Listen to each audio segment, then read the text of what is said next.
that, where it's like, you don't really need those all that much. We can numb those up real good. What was it like 3 years ago with Travis Kelce, where like he had like a separated shoulder going into like week 14 or 15, and they were like, we think he might be a healthy scratch, and then it turns out, okay, well, we'll play, but we'll see how it goes, and then he has like a monster, almost 30-point game, and it's because he got pumped up full of go-go juice, and that was what settled that for him.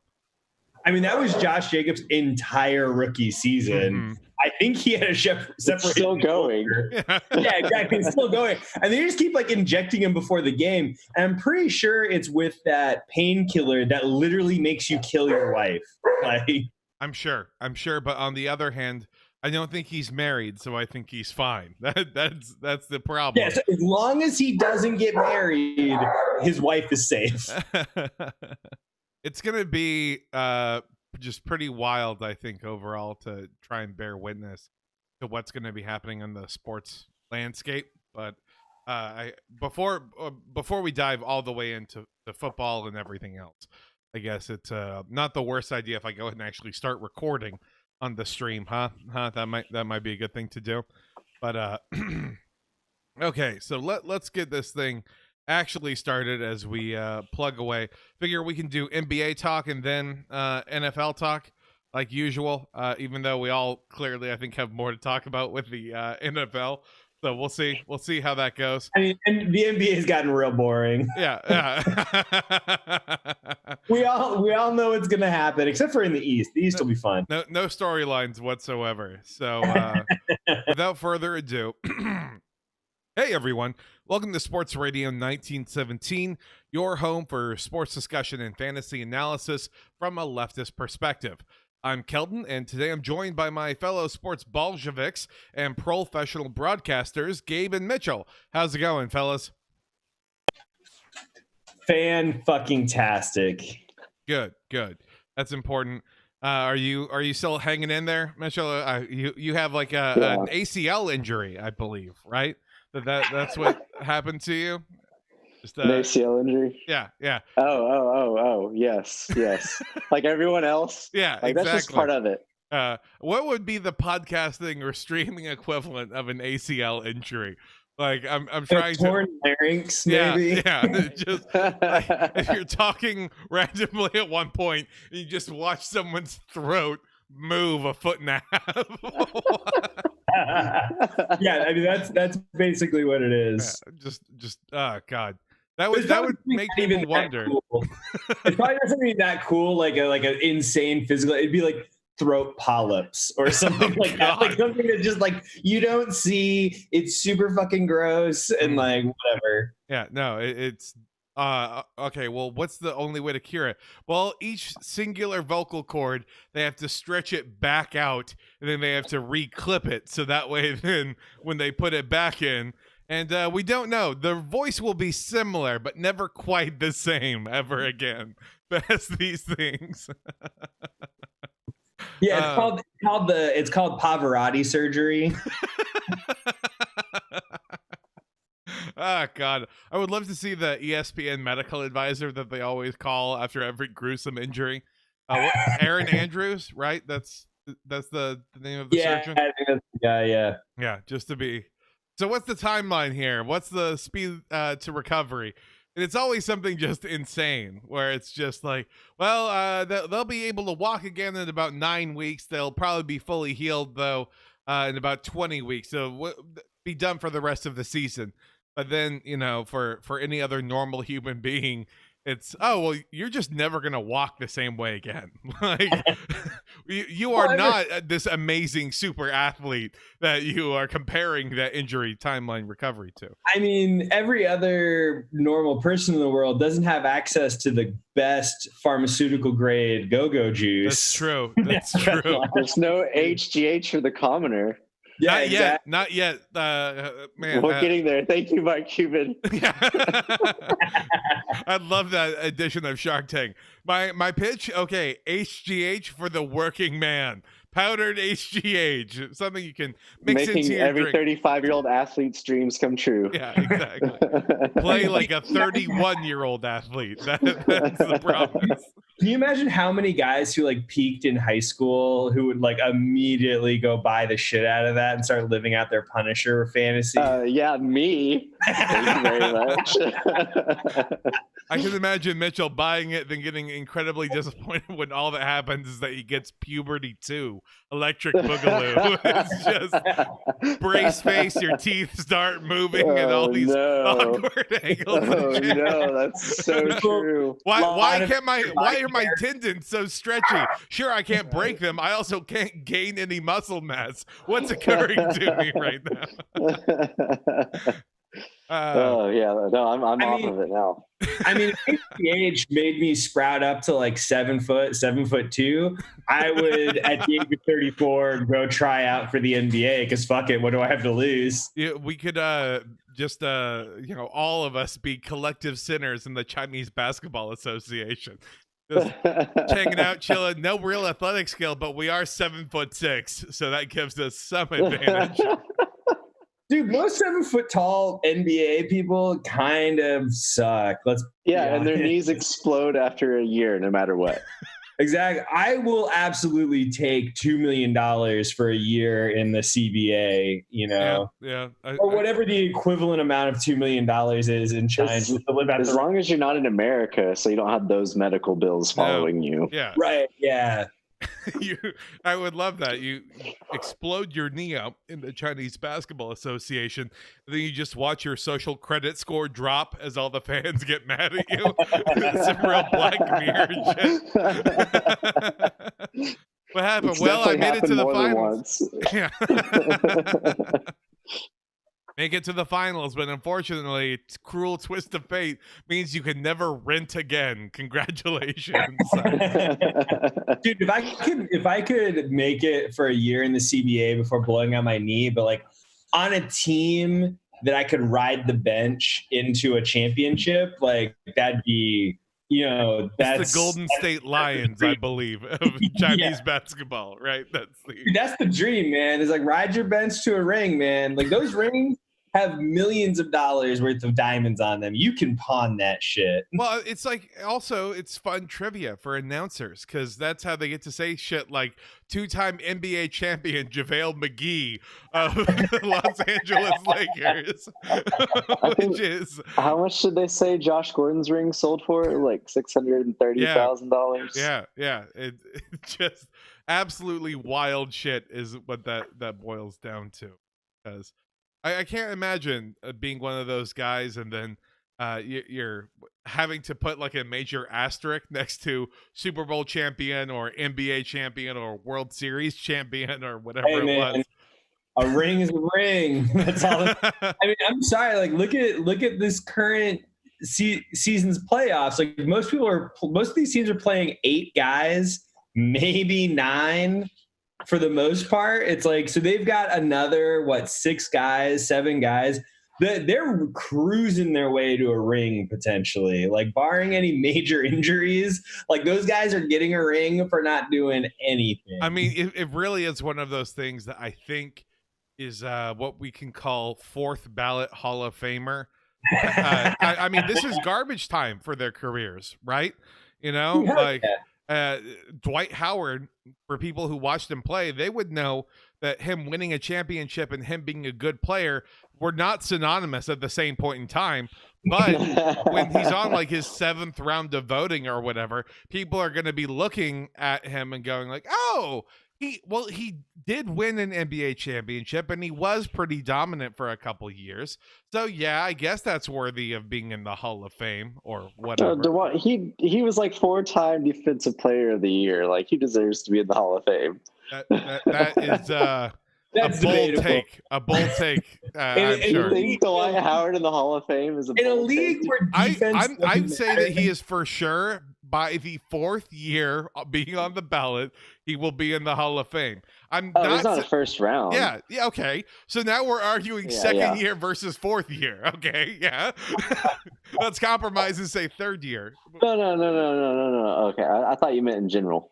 No. No, I mean, Sorry, one of my lights is doing like this weird poltergeist thing where like it's halfway going out, fully going out, and then coming back to life all of a sudden as a bulb. So that's going to be really interesting to see like the shading take place and or the possession take over. So if the stream gets real weird and I start saying things like I genuinely believe in the Nuggets winning against the Lakers, that's when you know that my mind has been taken over. So I mean, let's be honest, the Nuggets are undefeated in elimination game scenario. Yeah, I guess we should talk about the NBA playoffs. Why the fuck not? Because it's Game 4 is happening right now before our very eyes. So, and that's something that I have gotten some feedback on, that people enjoy listening to us blissfully and ignorantly talk about a game that is already old news to them the next day. And so hearing us just sound like idiots. No, that's I can see the entertainment value in that. Like those idiots, they have no idea this comeback is about to happen, or they have no idea it only gets worse from here. Something like that. But the Lakers are up 2-1 on the Nuggets. So in a weird way, if the Nuggets win, they'll have tied up the series. And like what Gabe was saying, if they lose, that means they're in an elimination game next game that happens, and they're undefeated in elimination games. So they have the Lakers right where they want them. I mean, so if they win this game, then they can give up game 5. And then just, gentlemen sweep their way to the end. Respecting elders all the way through. I mean, it is weird though, because outside of an Anthony Davis 3, they could be the ones who were up 2-1, and that could be, and that would be an interesting, cruel twist of fate if the Nuggets somehow were the ones up 3-1 and the Lakers came back. Just it's like the Warriors, when they were down 3-1 to the Thunder, and then all of a sudden they gave that up. That poetic sense, I think, might be mildly appropriate. Or, the Clippers blowing a 3-1 lead in their last round. If it's any consolation, I've already forgotten about this year's Clippers. Like, they have been blipped away from my mind. I can't think of anything more boring than, okay, so let's do power rankings for next season. All right, the LA Clippers, top 5. And that's where they're going to stay for the remainder of the year. And then they're going to be a 2 seed again. And then we'll get to play it all back. So they'll probably be a 3 seed, right? I think they'll because the Dallas Mavericks will be a 2 seed. Oh, well, yeah, that may be true. Weirdly, it actually also might be true. But like Golden State, I think, Golden State's going to be the 1 seed. Yeah. I mean, credit to the Thunder for making the 8 seed, and the Rockets now for getting kicked out. Because I can only imagine with D'Antoni now being rumored to go with the 76ers, which I was mocked for 2 weeks ago, purporting and pushing that idea. Not going to levy any accusations against anyone here. But that seemed like that was absolutely stupid. Now, though, the idea is that the 76ers want to hire D'Antoni so that way the next year, or not next year, but the year after, D'Antoni can then lure James Harden away, which that is fan casting if I have ever seen something. Here's the problem is I don't know that Philly is well renowned for its strip clubs. Mm-hmm. And so I don't doubt that a city the size of Philly doesn't have a few good. It's just Harden on the ferry going to New Jersey for the strip clubs. Like after every game, that's where he goes. Yeah, I can see Harden just posting up in New Jersey and just calling it a day. Just move the stadium here. Yeah. Oh man, but do y'all have any particular insight about this Lakers Nuggets matchup? I mean, any big predictions, Gabe? I think you would be going with the Lakers. What about you, Mitchell? Look, you can't count out the Nuggets until the Nuggets are actually eliminated, because at this point, you just been waiting for them to get eliminated, and they keep winning. Yeah. And when the magic's in the air, you got to ride the magic. I don't care if it is LeBron and AD. This Nuggets team has been together longer than LeBron and AD has. It's true. It's true. No, I mean, I see, my prediction is the safe one, and if the Lakers will close out this series, I think in 6 is the most likely scenario. Which I think is the most fun, honestly, because that would mean Lakers win this game. They're up 3-1. Nuggets win, and it's 3-2. And then we get to all have that storyline. Oh, God, it's happening. It's happening. It's happening. And then... Yeah, I mean, I think it would be more fun to see the Nuggets win. And also, I always have to, wonder how much I want to see the Nuggets win versus some weird internal media developed hatred of LeBron. And, I definitely hate the Lakers. Not LeBron. I like LeBron, but I hate the Lakers. Yeah, and I think maybe that's it. There's this combination of not growing up in Los Angeles, but still growing up in California, and everybody's a Lakers fan regardless of where they live in California for some goddamn reason. There are 12 people who are Clippers fans, but it's there's 12 Clippers fans. They're the Chargers of basketball. Exactly. There's 19 employees on the Clippers administrative team, but there's and only 12 all work for the Chargers Clippers in the offseason. And there's no Sacramento fans. Everybody's just paying to see the other team that they're playing. It's all the time-honored tradition, really. Yeah, exactly. Come watch your favorite team win here. And then everybody hates Golden State unless you're in Oakland or San Francisco. So it's this insane pocket of liberal tech bros who love Golden State. Yeah, I don't get it, man. I just hate the fucking Lakers. I just want them to lose. I mean, but they're gonna win. Really want the Lakers to lose, just so they can ask a question of well, do you think Kobe Bryant could ever forgive you, LeBron, for not bringing a championship home?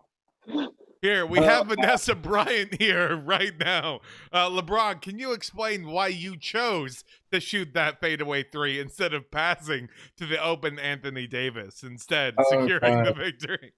That's right. We're going to get a fucking, we're going to get a Kobe speech if LeBron wins the championship. It's going to be all about how he felt the Black Mamba.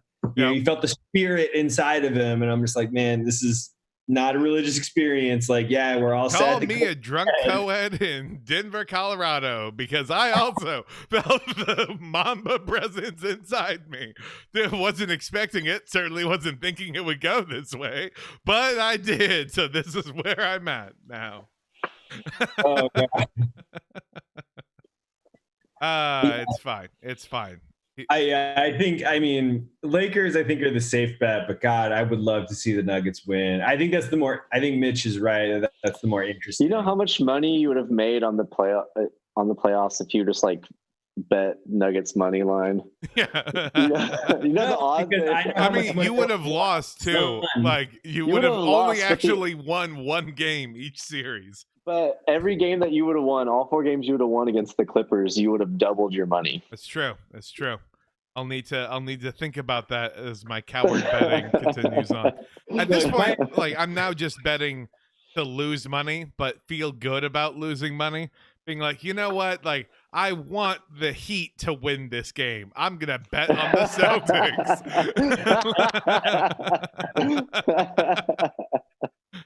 And then sometimes I'm pleasantly surprised, and other times, Tyler Herro goes off for 37 points. So the key to successful gambling is to just spread it out to as many different places to where eventually you're just betting on both sides. Yep. And you're just hedging and hedging and hedging. And that's why it's called a hedge fund. No matter who wins, I technically win. Roughly 3 to 5% every day. This is the beauty of sports betting is unlike the stock market where you have to be rich to make money. On sports betting, poor people can occasionally win. It's true. It's true. Anyone can get lucky.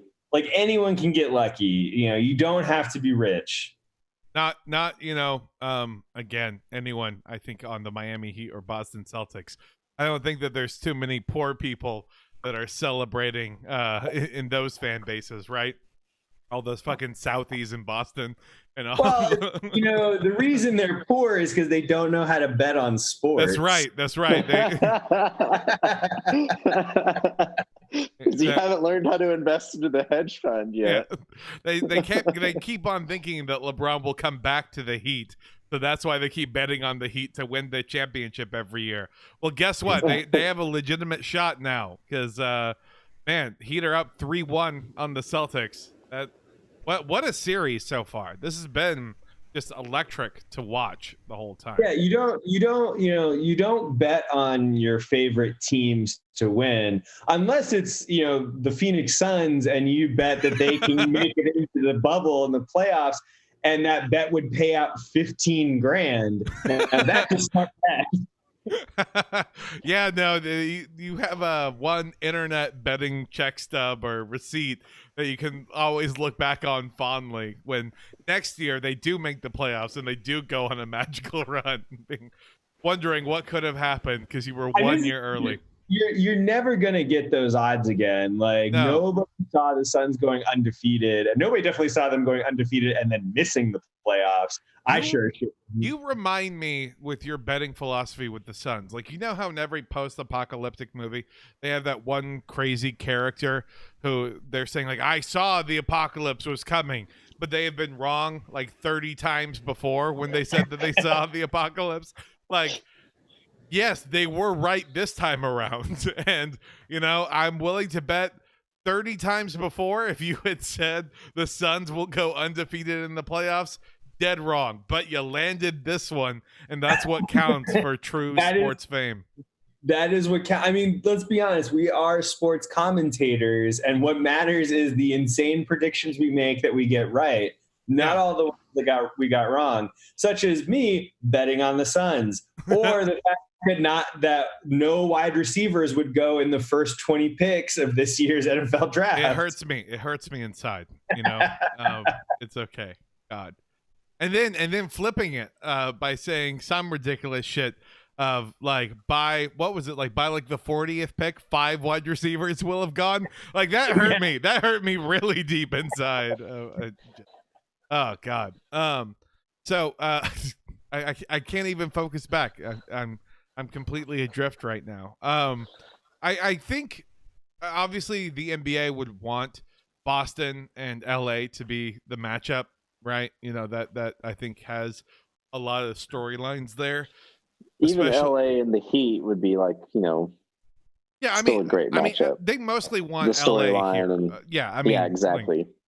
Oh no, they get like the 5th biggest sports market instead of and the like 4th. All the money is on LA too. And so that's why LA's got to take a fall this year because it's not a real championship year anyways. Oh, I see. I see. So that's how the sports industry is going to make all its money is LA's going to take the fall. Is Jimmy Buckets just deciding to absolutely go off once again. And I can't even say once again. No, I mean they're not even going to make the finals. Wow. So going to be Denver and Miami? Is that the that the idea? Because I can see that. I can see a lot of fun taking place there. I mean, I also see the Heat probably winning in 5 easily because I mean the Nuggets require the ability to heat up, and Jimmy Butler will just bitch slap Jokic until he decides to shoot ice cold. Well, like that. I mean, the Heat have been off to slow starts in all these games against the Celtics. Yeah, I mean, look at them, man, just barely struggling at 3-1 against them. They put up a stat before yesterday's game that out of like the 120 minutes played between the teams, the Heat had only led for 30 minutes. Yeah, that's called being clutch. That absolutely makes sense. Yeah, be like, this isn't a game of who leads for more minutes over the average of 7 games. No, it's about winning it just at the very end. The comeback kids, those fucking cardiac arrest motherfuckers.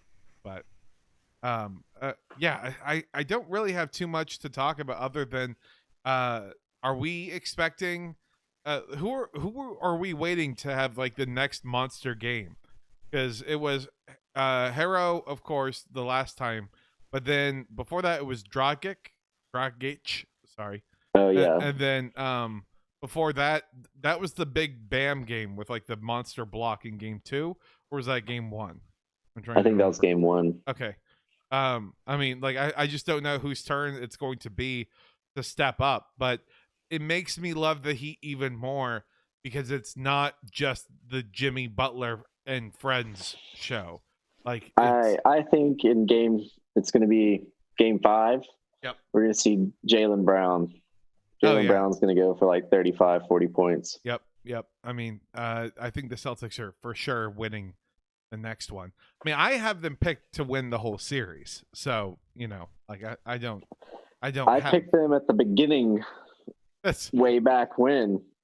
Yep. What was it? I'm trying to remember here. Like, if we go back into the before time, as we're thinking about like all of our notes, I can pull that up here. I had the Clippers and the Celtics. Yeah, Clippers and Celtics. No, not wrong. Gabe, of course, had the Suns win it all, which is. I mean, it's hard to say that I am wrong. Yeah, I was wrong. That said, the Suns did indeed win it all.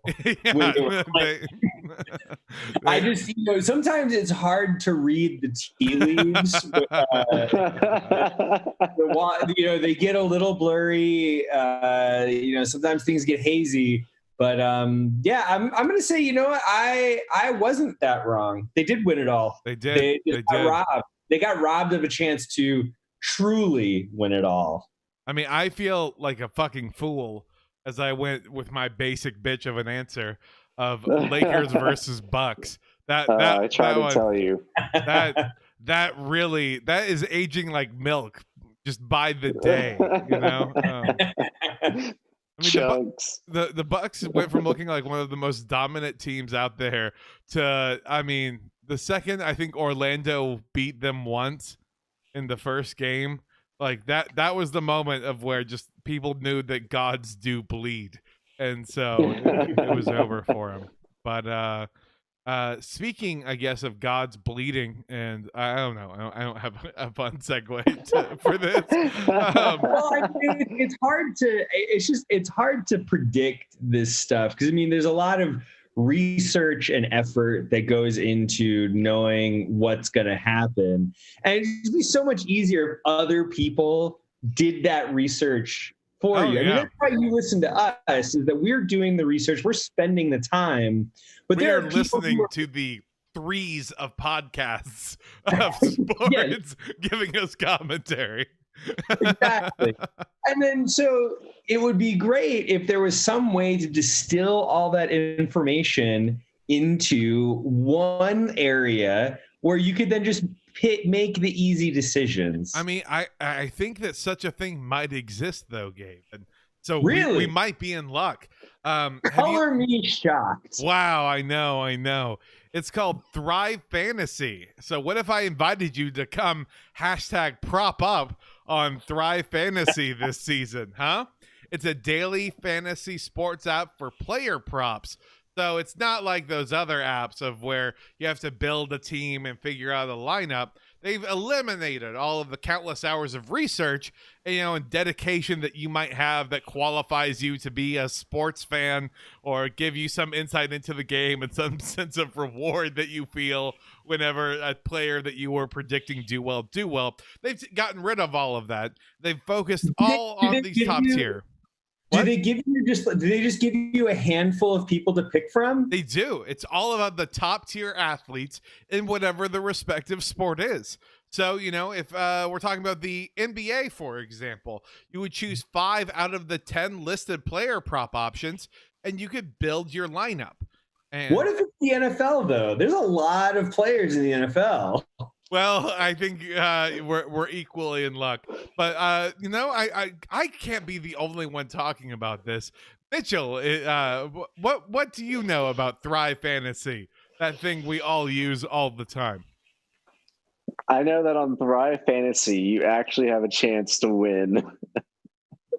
Yes, good. That is Unlike all of those other sports apps that say you have no chance at winning, use our app anyway, you filthy little pig children. It's nice that there's finally an app that gives us a chance to win. Well, I've heard that Thrive has awarded over $1.5 million in prizes since launching in 2018, and it has $50,000 in guaranteed prizes for the NFL. Wow, indeed. That certainly sounds like a lot of money. So as you lay out each prop, and you're going to accumulate points, and the more points you win, the larger your share of the prize pool. So that means the larger that share of guaranteed money. But man, unfortunately, we can only offer one promo code to our loyal listeners who I'm sure definitely are using this promo code and not something else, because with this promo code to our loyal listeners, would they get like some kind of bonus to their first deposit? They would get a bonus. I cannot say that they would get money because that would be a bribe, but they could receive an instant $20 if they deposit $20 or more on their first deposit, which seems like a nice little a blessing for you to get, huh? Doesn't that sound appealing? I mean, it's $20. Yeah, phone. It does. Agreed. That was perfectly timed. That ding means we fulfilled our end of the obligation. That was the sound of me getting so erect over bonus $20. So go ahead, download the Thrive Fantasy app on the App Store or at the Play Store, or just visit their website on over at Thrive Fantasy. Sign up and hashtag prop up today. Whoa, yay, congratulations, everyone. We made it through that very normal and natural segue point for our conversations. Weirdly, a whole lot better than last time, so I am going to be very scared that after another month or so, it will actually be relatively seamless, and then that's going to seem like me patting us on the back instead of trying to deflect. But we'll see. Happy bridge to cross when we get there. Okay, so the next thing that, as we're shifting gears here, we get to move into the world of the NFL. Thank you. Agreed. The NFL is good. That was the sound of me getting erect as I think about us finally getting a chance to talk about football instead of basketball. You know, because I enjoy basketball and I probably enjoy watching it more, but I love how football has every absurd little stat line for everything, and that every football fan is quickly turning into their own mini Daryl Morey. A Daryl Mini, I think, is going to be the new word there for it.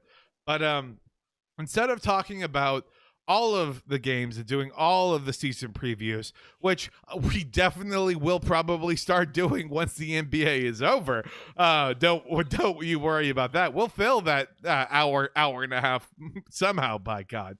But in the meantime, we definitely, I think, should check out some key games that bring out some fun storylines or offer up some interesting matchups. So before we do that, though, I just wanted to mention two teams that I was wondering if y'all had kept track of: the Philadelphia Eagles and the Minnesota Vikings. Are y'all in remembrance of those teams by any chance? Of course, you guys remember what was going on there? I know, Gabe, you have been wisely ducking out. Conveniently, anytime there's a week with massive rash of injuries that take place, you duck out. Just, I don't know, probably to go strain some tendon yourself. Yeah, I mean, let's. So okay, here's the theory that I've got going. Yeah. And all of these injuries is football isn't a game you can play full speed right away. Mm-hmm. And so we didn't have a preseason and we asked all of these guys to play full on regular season football. And so they're just dropping like flies. If it wasn't going to be COVID, it was going to be insane career-ending injuries that are going to be happening. Legitimate question. Can you imagine if one coach said, you know what, we're going to be punting on this year, and then only played his starters for one quarter in week 1, one half in week 2, just treated the first 4 weeks like the preseason anyway. But then by doing so, then had the healthiest roster possible towards the end. Man. I mean, I think that would have been the correct choice. And then even, let's say, the season, I mean, still not convinced the season goes the distance due to COVID. But like, even let's say they somehow limp their way in. Wait, you're not convinced that the NFL is going to lie about their COVID numbers every single week to the finish line? What planet do you live on? Listen, Gabe. Just because literally every college conference has had one team forcibly cancel a set of games because they've had so many positive COVID tests, while the NFL hasn't had a single positive player COVID test for 3 weeks, does not mean that they are hiding the numbers, okay? Look, the NFL is made up of men, and men don't get sick compared to a bunch of college boys. I mean, look, you can't get COVID if you don't test for it. That's true. And that's exactly what they're doing. They're having all the players spit into a cup, and then they're keeping the cup stored somewhere. Right? Are they spitting into the same cup? Maybe. Is that maybe causing a rash of yet another round of outbursts? Possibly. Are they having to play with weird polyps surrounding their heart, looking like a fucking raspberry that's beating back and forth? Also, maybe. We don't know these things. But what we do know is that, I'm sorry, is that mental image? Is that bothering you, Mitchell? No, that's great, actually. Gotcha. I appreciate it. But I think no team exemplifies this, both with has suffered the most in terms of total numbers and has probably suffered the most in terms of their star player, or has suffered probably one of the single worst injuries of any team. And so that's except for Shaquan Barkley is a running back, so he's pretty much like, Nick Bosa's up here and Shaquan Barkley's like down here. Wow. I mean, that might be as good as he is. That might be the case for Shaquan Barkley, but for Saquon. There you go. I mean, we're of course talking about the 49ers and the Giants that are playing each other. And I cannot imagine how it feels to be a fantasy manager. We cannot call them auction drafts. They are salary cap drafts. We are not fantasy football owners. We are fantasy managers. I have to, it's all jokes aside. I do appreciate the updated language, so I am trying to fix that.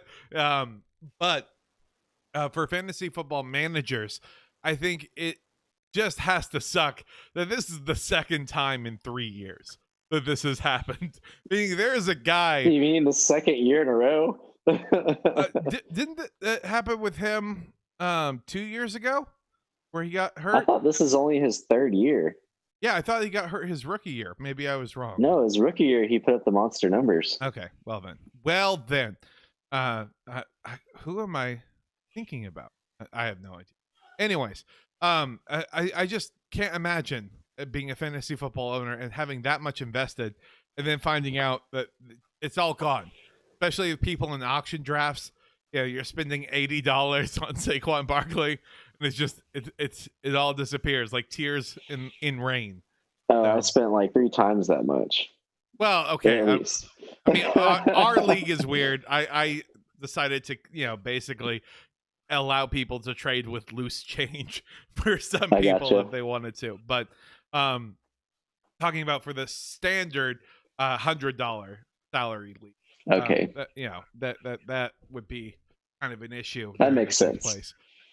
But well, it's okay. Your team of scrubs. I just hope that everything goes well. There's always next year, and maybe the team will take pity on you. You can start a GoFundMe for your league dues, and then work it out from there. My God, did y'all see that tweet from Debo talking about the field conditions at MetLife Stadium? By the way.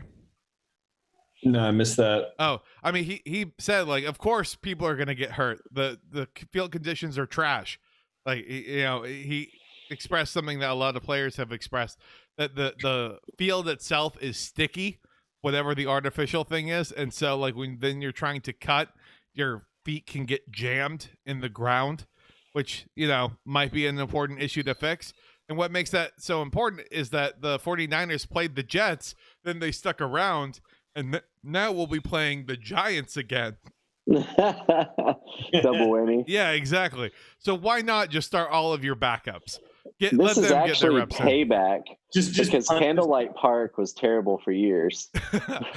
You're right. Those same players that are suffering pay for your forefathers' sins. Yeah. So my question is, do you think that the 49ers' backups could beat the Giants' starters?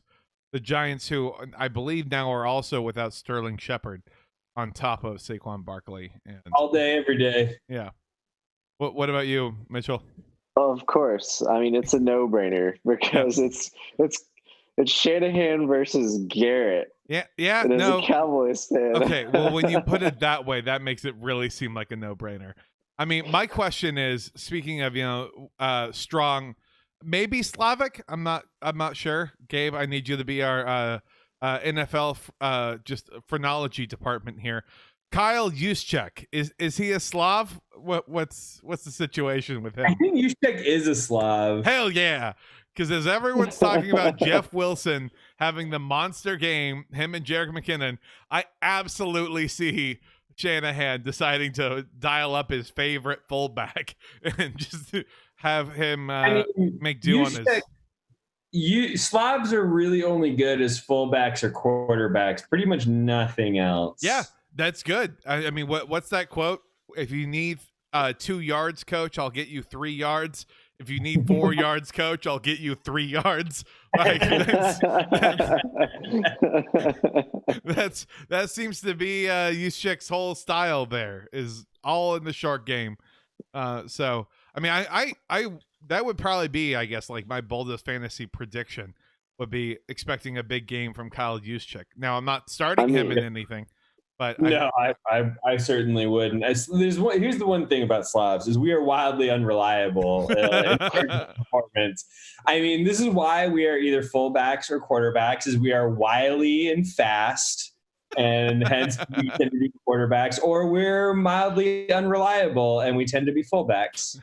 Also, you are not good enough for the ESPN nude body issue. So that takes cornerback, wide receiver, running back, and linebacker just right out. Just not even available. I understand. Well, that then takes us into the afternoon game. And there are a lot of great games here. So my apologies for focusing on what is probably the ugliest matchup. And that is the Panthers, who are 0-2, at the Chargers, who are 1-1.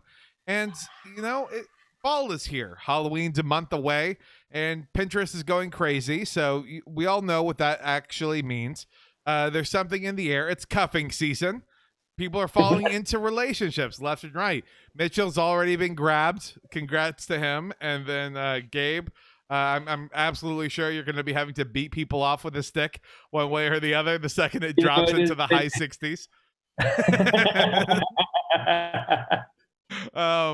But it just reminds me that it's cuffing season as well in the NFL, and none of us as fantasy managers, I think, did our due diligence, because no one had Mike Davis, who is Christian McCaffrey's backup.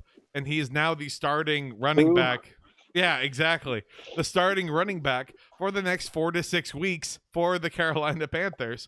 And he's going to get, Run CMC was getting already an awful lot of garbage time production. But Mike Davis is probably going to get, I don't know, 60% of that, 70% of that. You can't do a direct plug and play, but you can probably get something comparable at least. And that puts him into low end RB1, high end RB2 as a category. And no one, I think, thought about that. And I would be wondering whether we should sequester the fantasy gods, or if we can have an IR spot and we can now have a COVID spot, we should be allowed to have one handcuff spot, which is where your player can not count towards your bench total if they are the handcuff to one of your starters, whatever the starter will be. The problem that runs afoul of is people like myself who, again, as a Slav, is wily and crafty. And what I like to do is draft other people's handcuffs to sit on my bench and then extort better players out of them. We've had this conversation before about, I think handcuffs are absolutely, they hold no value. You say that is a biased source.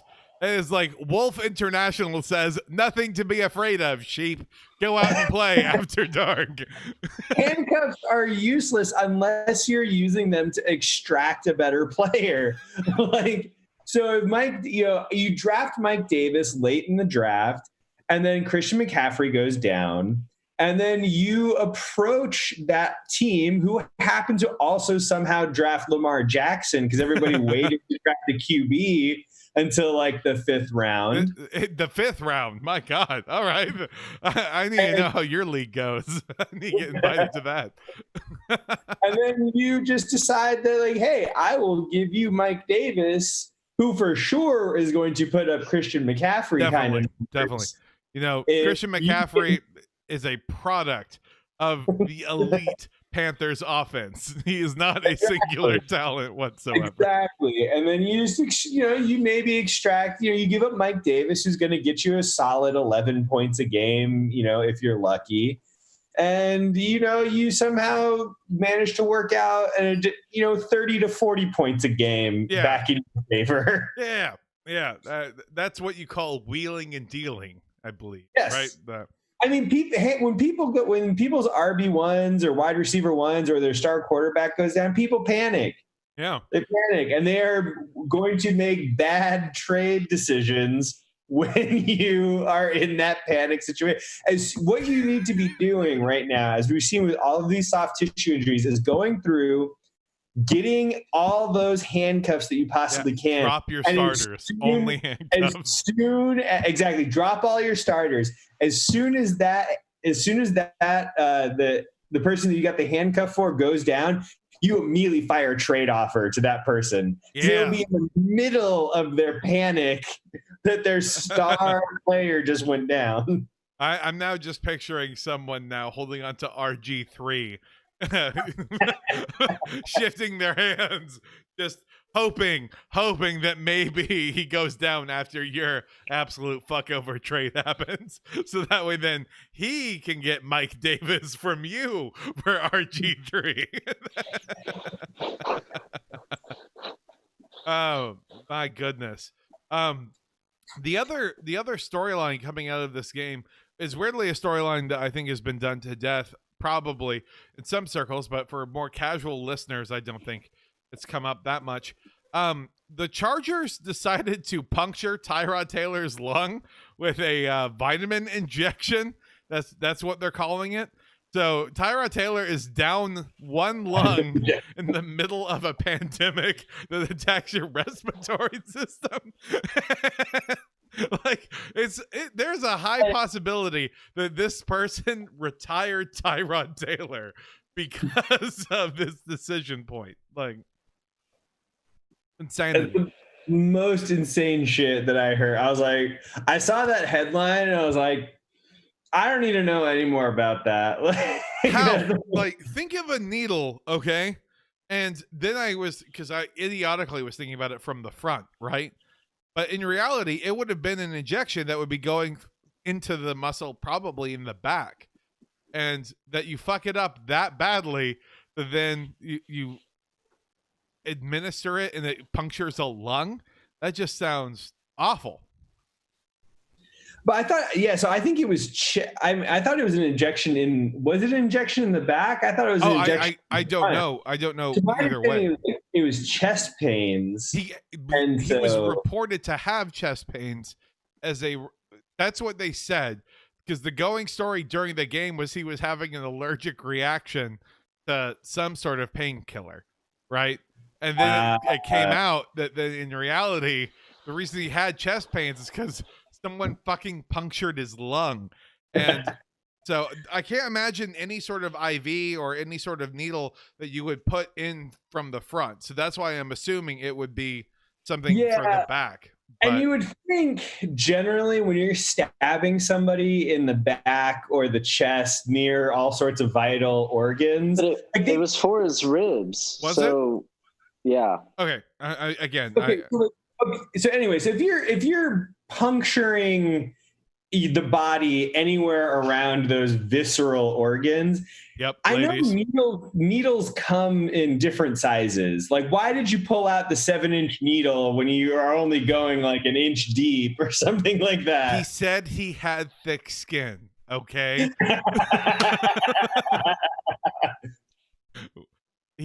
He was trying to administer the needle while Tyrod Taylor had his pads on. That was the issue. So he was trying to stab it through all the way. Ooh, here's the conspiracy theory that just came to mind. Tyrod Taylor was experiencing chest pains, and they were trying to cover up a COVID infection. No, that absolutely could be the case. I would not be surprised, because the recovery time is 6 to 8 weeks for chest pain. Like, which is also roughly the same recovery time for COVID, which, wow, congratulations, everyone. So they just threw the doctor under the bus because the doctor can't be sued as part of the CBA anyways. So what does the team doctor really have to lose in this situation? Yeah. Team doctor got a phone call that said Tyrod Taylor, after this game, is about to go out and say that he tested positive for coronavirus. We need you to take him out for a little while. Then to the hospital. And then, oh no, he got coronavirus while at the hospital. Definitely not while getting ready and playing over here. Oh no. I don't know. It's wild. It's wild is what it is. I still, though, I'm going to pick the Chargers. What about y'all? I mean, you kind of have to. I mean, the Panthers are terrible.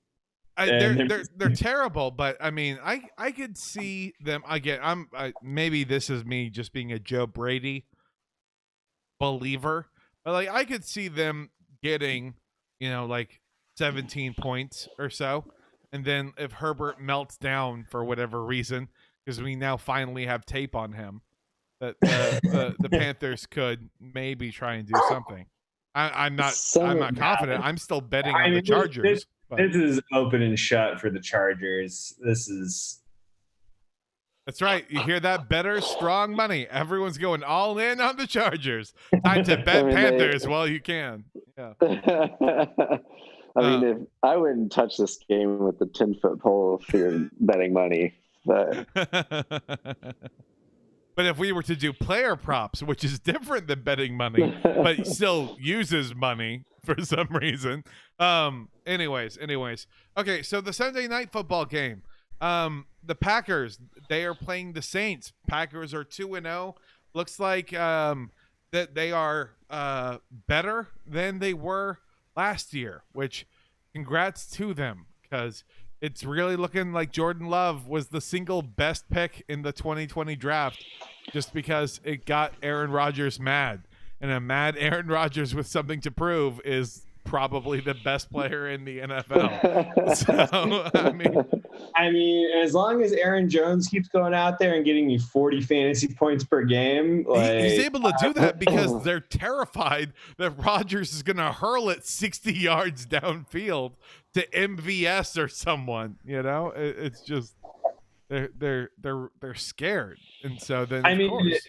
Now Aaron Jones, is somebody that I'm going to go against my own advice and pick up his handcuff. Which is who? Like, don't they have the most muddled handcuff situation in the world? It's Jamal Williams, isn't it? Jamal Williams, but then they also Williams. drafted a running back in the second round, AJ Dillon. God knows what's going to happen there. Yeah, he's the guy with like the huge quads that everyone was saying, look, he looks exactly like Saquon, which, get him out there. Yeah. Have him go, have him play for a game and rip his ACL. Can you imagine that? Just no. Aaron Jones is feeling wish that on anyone. Aaron Jones is feeling ill for whatever reason when the Packers go to MetLife Stadium to play the Jets. So it's all you, AJ.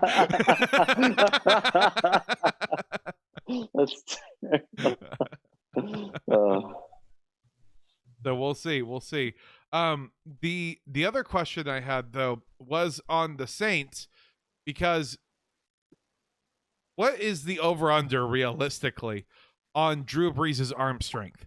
How far downfield can he accurately throw? And by that, I mean a foot by a foot by a foot by a foot. That window spot. Because they say that a quarterback should be able to hit like 25 yards. That's kind of... I think he can do at best 15. Yeah. I think he's done. I think Drew Brees is... I don't even think 10.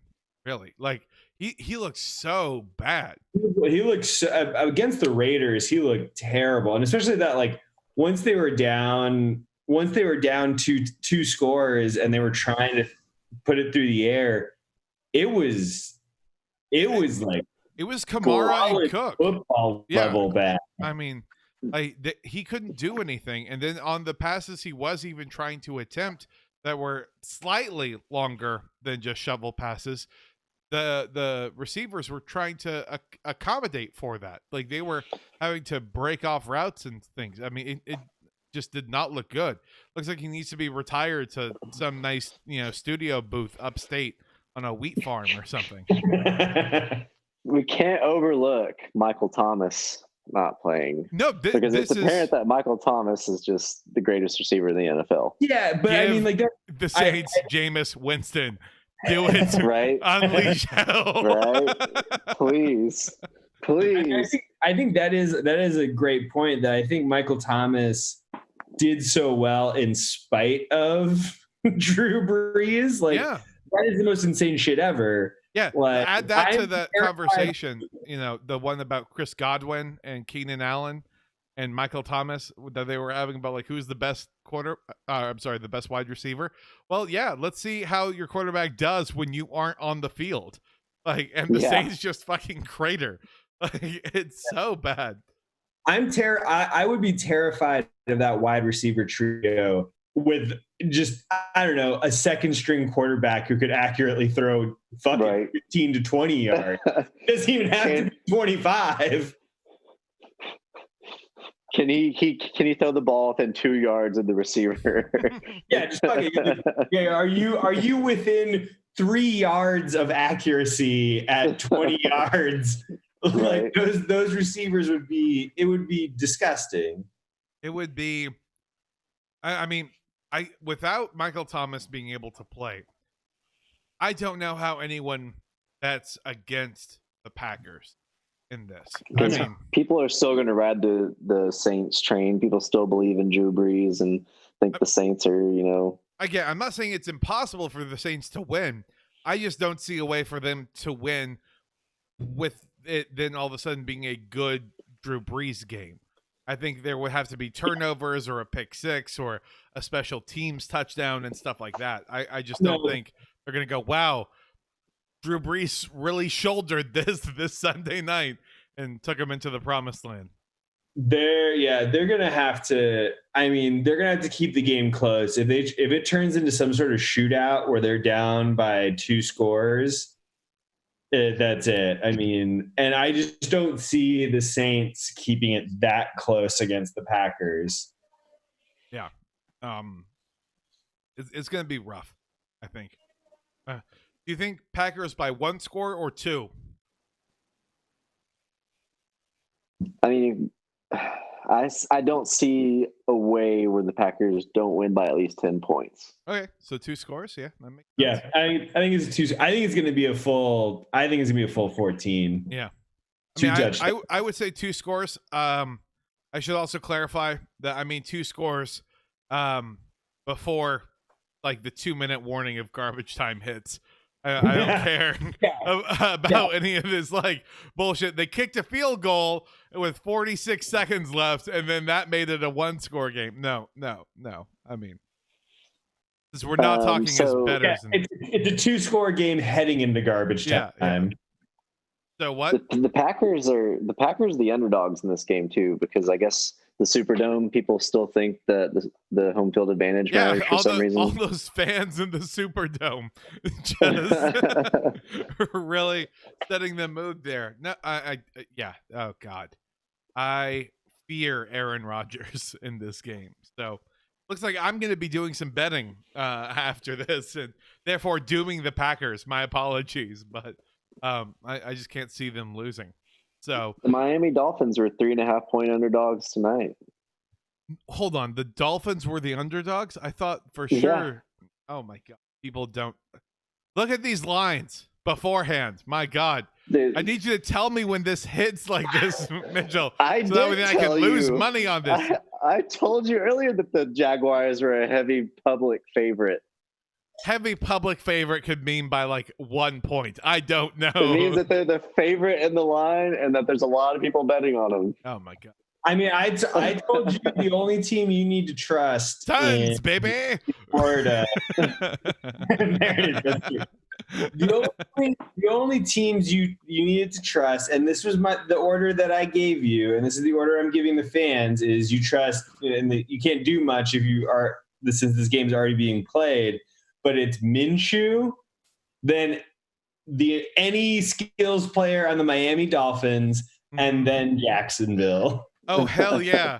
James Robinson, 9 carries for 43 yards with 1 touchdown, 1 reception for 24 yards.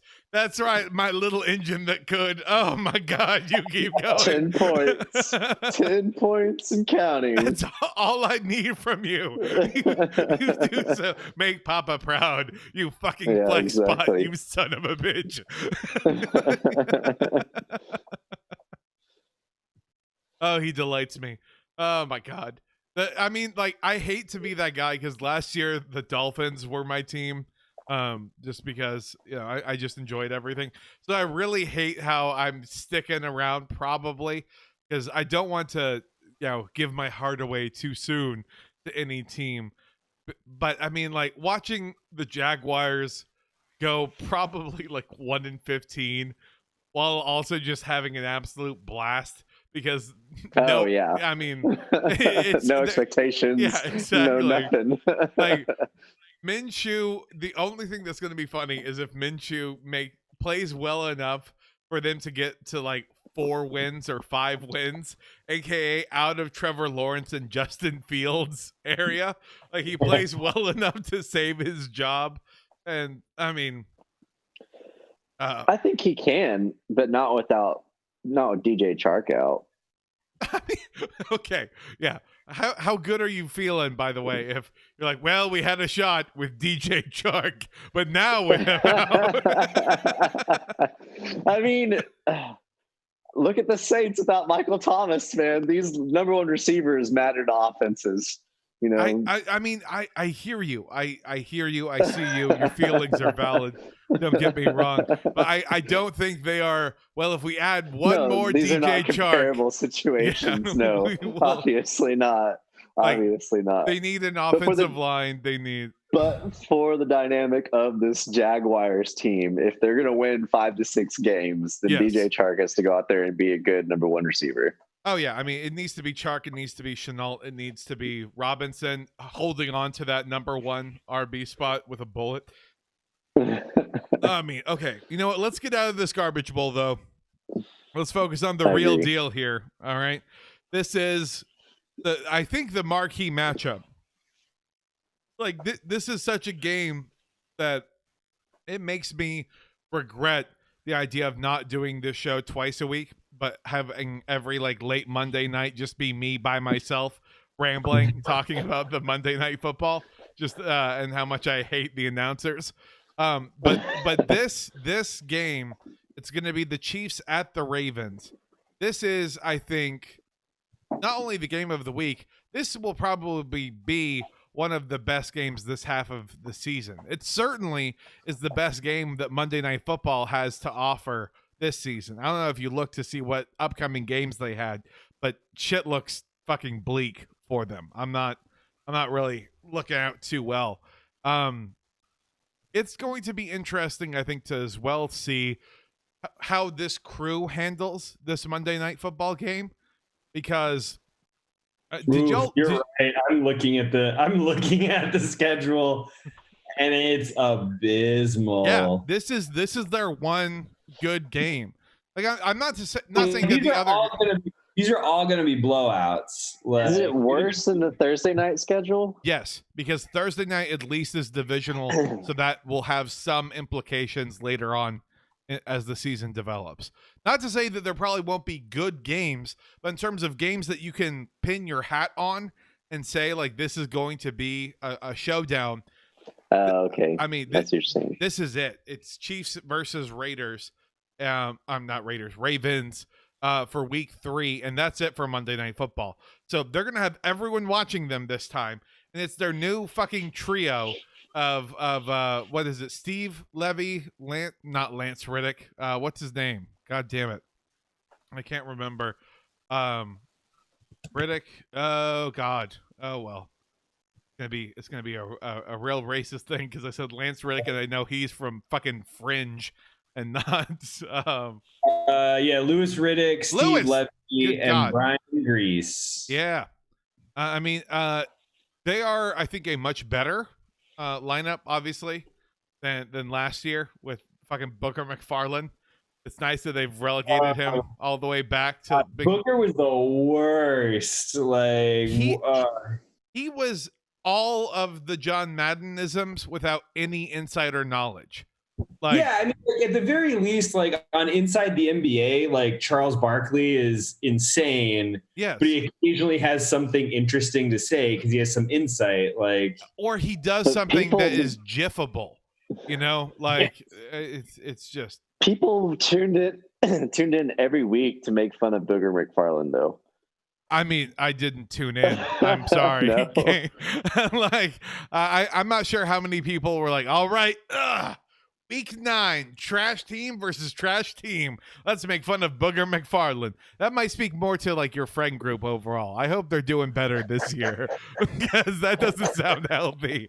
They're like, my life is shit. I'm looking at like 4.5 White Claws deep right now. I sleep on a futon that is also my bed. That is also my exquisite gaming chair, you know? That's everyone who watches Monday Night Football religiously. Yeah, I know. Those religious fanatics. They are like one bad call by Joe Tessitore away from joining ISIS. Like those types of motherfuckers. I mean, I'm glad that Joe Tessitore is gone because I don't trust Italians. I liked him. I just really thought that he should just go be on ESPN2 doing like college football. Because then, like, his weird, like, smirky, condescending attitude he has, like, makes a little bit more sense if he's playing, like, the afternoon games that not a lot of people will see. Because, I mean, when he's doing, like, a highlight thing, yeah, it makes sense. He's just awful in the in-between times, you know, in between downs. It just doesn't work for me. And it really didn't work with Booger. I mean, like, when they were getting the names wrong of players, oh, my God, you have to remember the good times. There is an art for the relationship between a play-by-play guy and color analyst. Yes, and that's why I think with Steve Levy and Brian Greasy, because they were ESPN College Football's number 2 team or number 3. I forget which one they were, but they've worked together before.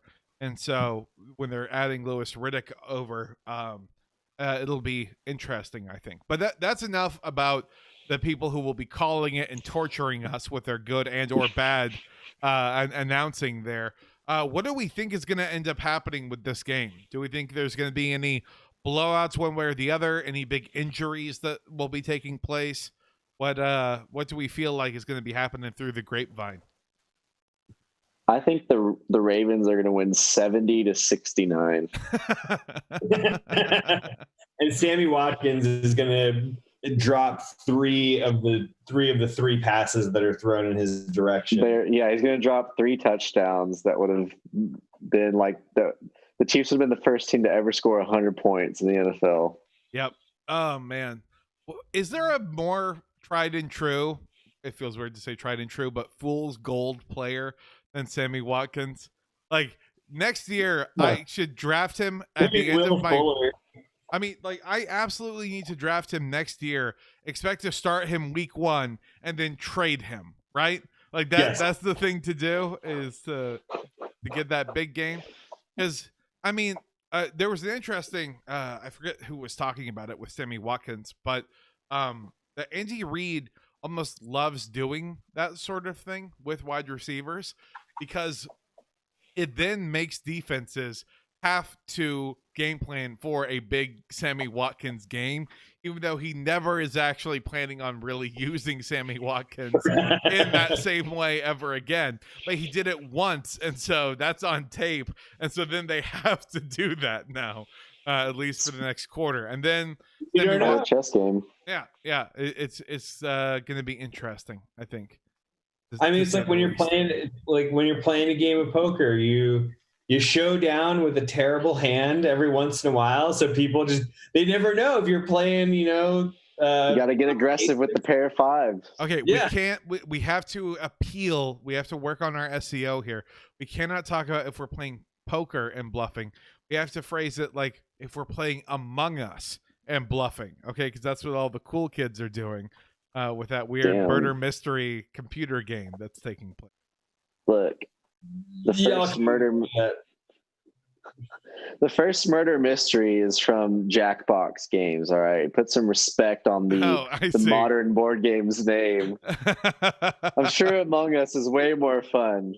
I bet it's made by Jackbox actually from the animations I've seen. I have no idea. I also have played the game like once, and I frustrated everyone, and that seemed like that was good enough for me. So now, Mitchell, you've said you're picking the Ravens to win 70-69. I think that's a pretty bold thing there. Gabe, who are you going with beyond just fuck Sammy Watkins? So I'm picking the Ravens. I think they'll manage to. So Kansas City has, I don't know, there's something about them that hasn't been as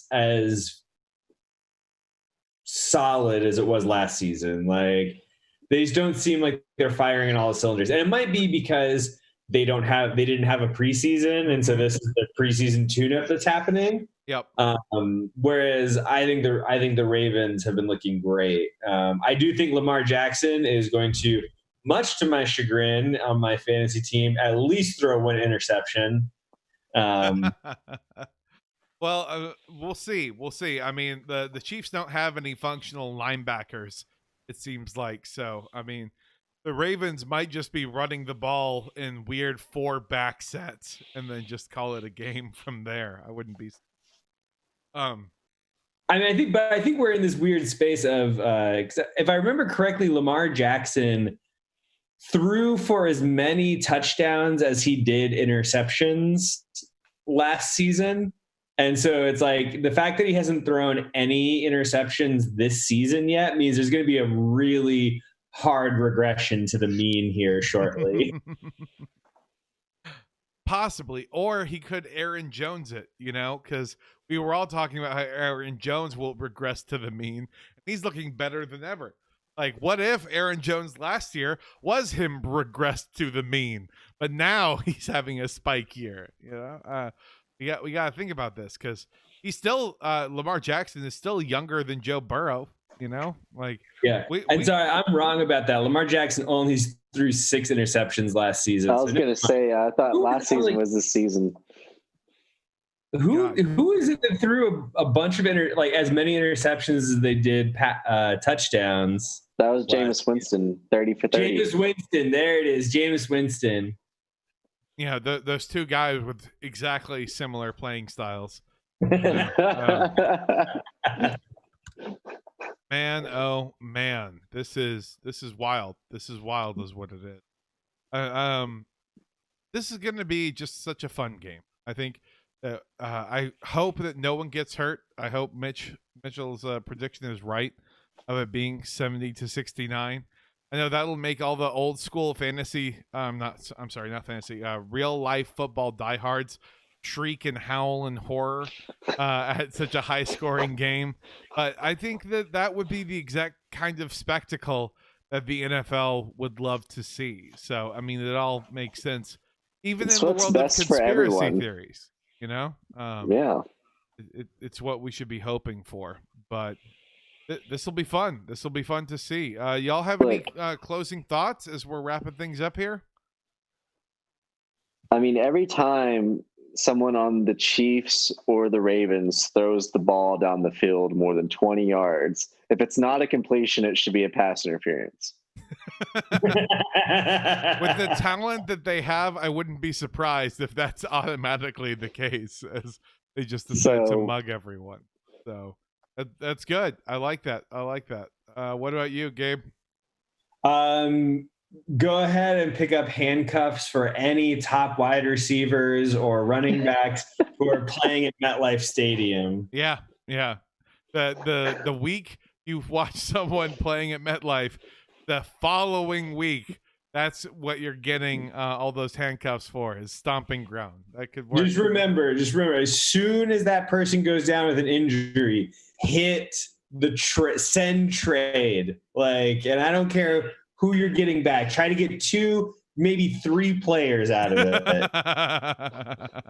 All right, Tyreek Hill, Aaron Jones, and I don't know. I'm feeling good about Calvin Ridley. Yeah. Alternatively, if you want to play the long game, get the handcuff, immediately send the trade for the handcuff of the next week's player. Then gradually, like that guy who traded a paperclip on Craigslist all the way into a house. Yes. It's a brilliant strategy that I'm sure won't turn us all into heartless sociopaths by the end of the. So that's the most important thing here. But very cool. Thank y'all listening at home for checking us out, checking the show out. Go ahead and follow us on social media at Sports Radio 1917. Also, tune in next week as we decide to do some recapping. But also, I'm going to, I think, have us go through some of the pain rankings a little to see which 0-3 team is the worst of the worst, and then when we're going to predict like their next win taking place. I think that would be pretty fun to. Well, Miami won't be in that discussion. Oh shit! All right, Jacksonville. Let's see when Gardner Minshew gets that first win. Let's see when he stops tanking for Trevor. They already have their first win. The Jacksonville does. Jacksonville? Yeah, they won week 1. Oh my God, that's right. Against the Colts. It did. Yeah, I keep on forgetting. I bet your parlay, and that was the only loss. Yep. Well, you win some, you lose some. The Jaguars lost in my heart, and that's what matters most. So we'll see. All right. What have y'all got to plug? What's going on? You can find me on Twitter at Dr. Goldtooth, as well as I have links to the places where I'm selling some art and what have you. Check that out. That's about it. Awesome. And Mitchell? I just want to say, through all the doom and gloom that's happening in the world, I don't think I can ever remember a time where I've seen more ads for voting. Yeah. So the more people that registered to vote, the more people that vote, the better. Yes. And I'm glad that out of all of the stuff that's happening. That is how we affect real change here, is going out and deciding to vote. Incremental progress is better than no progress at all. Never forget that, people. All right. Well, we love you. We will talk to all of y'all soon. So say goodbye, everyone.